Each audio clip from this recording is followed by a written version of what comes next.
जेकबाद शहर के ओभर तरफ 50 किलोमीटर के फासले ते एक नंढड़ो शहर बाहू खोसो आबाद है। इन शहर में मुख्तलिफ बिरादरिन कबीलन जा मानू रहन था। हितां जी आबादी जो जरिए मुआश ज्यादातर बनी बारे चौपाए माल ते इन्हिसार करे थो, पर हाँ नंढा कारोबार पे संदन जिंदगी जे वहवार जो हिस्सो बणजी रहा आहिनि। मौजूदा बाहू खोसो शहर की आबादी लगभग 10,000 खां वधीक बुधाई वने थी। इन शहर की आबादकारी 2 सदिन खां पहिरें बुधाई वने थी, पर इन शहर जो नालो बाहू किए पयो इन बाबत तहकीकाती तौर ते को भी कम नाहे थी सघियो, पर नस्ल दर नस्ल मुंतकिल थींदड़ मालूमात मुताबिक इन शहर में बाहू खोसो नाले एक अजीम बुजुर्ग रहंदो हो, जै पंहिंजी दुनिया में रही दुनिया के फिक्र के तर्क करे आखिरत के फिक्र ए जिक्र जो विर्त शुरू कयो। सखी बाहू खान जे मकबरे आॾो असां बीठा आहियूं, जंहिंजे लाइ चयो वेंदो आहे त हुन पंहिंजो मकबरो पाण पंहिंजे हथ सां जुड़ायो आहे। ऐं हिन ई मकबरे में ही पंहिंजो अची करे तलावत कंदो हो ऐं ॾींहं तोड़े राति जो हिते तलावत कंदो हो। हींअर पाण हलूं था पंहिंजे उन मस्जिद तर्फ़ जे 200 साल पुराणी जेका मस्जिद आहे उहा तामीर थी आहे, ऐं जंहिं मस्जिद ते सखी बाहू तलावत कंदो हो। ऐं तह ॾींहंनि में हिते छा हो, पाण हलूं था ओॾां सखी बाहू जो मस्जिद आहे, जंहिं मस्जिद हुन पाण सां जुड़ाई।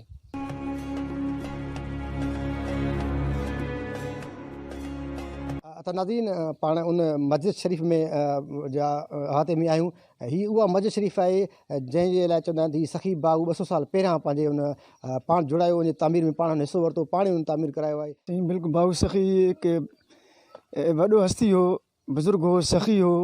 उनजे फैज़ हासिल करण लाइ ॾे परॾे तोड़े जो किथां बि माण्हू ईंदा हुआ, उन वटि फैज़ हासिल कंदा हुआ।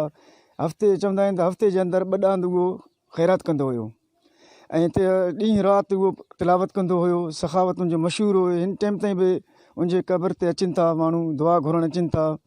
बाहू सखी हिकु वॾो माना किरदारु हुयो।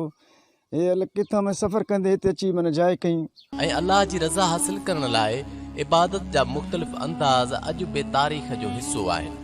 बाहू खान खोसो माल दौलत जमा करण बदिरां खेसि अल्लाह जी राह में ख़र्च कंदो हो।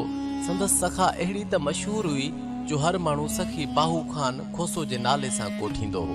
सखी बाहू खान खोसो जे उन आस्थान उन इबादत जो सिलो दुनिया भली न ॾे, अल्लाह बेशक अजर ॾियण वारो आहे। अॼु उन सखी बाहू खान खोसो जे नाले ते शहर बाहू खोसो आबाद आहे। वॾनि जो चवण त इहा अयोध्या मथो झलींदी। अयोध्या जे मूंखे जेकी ॼाण मिली हुई अयोध्या खे वार बि हुया, उन्ही के मथे ते वार भी हुआ। बाहू सखी उन्ही जे वारनि सां रांदि बि खे थो। बाहू सखी जे चौपाए माल मां हुनजी करामत जी वज़ाहत थी त उन्ही वटि खीर कॾहिं खुटो न, बेबरकती कॾहिं बि न आई। बाहू सखी जे बुज़ुर्गी जो मिसाल त हुनी जो अनाज में बेबरकती कॾहिं न पई। जेतोणीक कहत जो दौर बि हिकिड़ा कहत जा दौर बि आया। पाड़े वारा जेके अची करे हितां ज़ख़ीरो बिस्मिल्लाह करे कढंदा हुआ त उहा शइ खुटंदी न हुई। तोड़े जो हिन शहर में केतिरनि ई वॾनि नालनि जो वजूद मौजूदु आहे, या संदन वॾाई जे वजूद में बाहू खोसो जी आवाम जो अहम किरदारु आहे, पर उन बावजूद हिन शहर समेत तारीख़ जे लाज़वाल किरदार बाहू खान खोसो जे कब्रिस्तान के भी महफूज नाहिन बनाए सघिया। नई एडी वडी इलाइके जी बुजुर्ग हस्ती जो को मुकबरो जुड़ाए सघिया आहिनि। सखी बाहू खोसो शहर तमाम क़दीमी शहर है। तकरीबन 3 सदी जो अरसो थी गुजरियो आहे हिन शहर के। हे बाहू खोसो जो सखी के नाले से मशहूर है, वो वाकन एक सखी मानू हो, बुजुर्ग हस्ती हो। तंहिं दौर में असांजा वॾा चवंदा हुआ त जेकॾहिं इलाइक़े में को ॾुकार ईंदो हो त बि सभु इलाइक़े वासी सखी बाहू ख़ान खोसे वटि ईंदा ऐं हितां जेको आहे उठनि ते पंहिंजा जेको आहे ॿोरियूं खणी अन्न जा खणी वेंदा हुआ। ऐं जॾहिं बि असांजे इलाइक़े में बरसाति पवंदी हुई त पोइ ॿ ॾींहं टे ॾींहं सॼे इलाइक़े वारा जेको आहे पंहिंजा मानी कोन पचाईंदा हुआ ऐं हीअ सखी बाहू ख़ान खोसो पंहिंजे शहर में देगूं पचराए जेको आहे लंगर हलाईंदो हो। ऐं सखी तमामु वॾो बुज़ुर्ग हस्ती हो। अॼु उनजो शहर बिल्कुलु तमामु वीरान थी चुको आहे। उन दौर में अमन हो, इंसाफ़ हो, सखी बाहू ख़ान खोसे वटि का नाइंसाफ़ी न हुई। अॼुकल्ह जे दौर में जेको आहे बाहू खोसो शहर त आहे, आबाद त आहे, लेकिन हिन में सरकारी सहूलियतूं कुझु बि न आहिनि, न हुअण बराबरि आहिनि। न हितां जी तालीम जो निज़ाम बहितर आहे, न हिते रोड रस्ता ठहियल आहिनि, न के सरकारी अस्पतालुनि में कोई जोॻो इलाजु आहे, न के ॿियूं सहूलियतूं आहिनि, न गैस आहे, न पाणी आहे।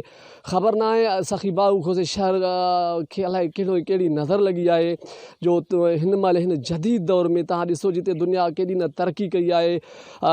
असांजो बाहू खोसो क़दीमी शहर हिन महिल बिल्कुलु सभई जेके हड़ई सहूलियतूं आहिनि, बुनियादी सहूलियतूं आहिनि, उन्हनि खां महरूम बणियल आहे। तहक़ीक़ बिना तारीख़ ॾंद कथाउनि ते मुश्तमिल थींदी पई वञे, पर मजाल आहे जो कंहिं चूंडियल नुमाइंदे सखी बाहू ख़ान खोसो जे शहर बाहू खोसो जी तारीख़ तहज़ीब ते को अलॻि कमु कयो हुजे। सखी बाहू ख़ान खोसो जी बुज़ुर्गी जा अनेक किस्सा अॼु बि हर माण्हू ॿुधाईंदे नज़र अचे थो।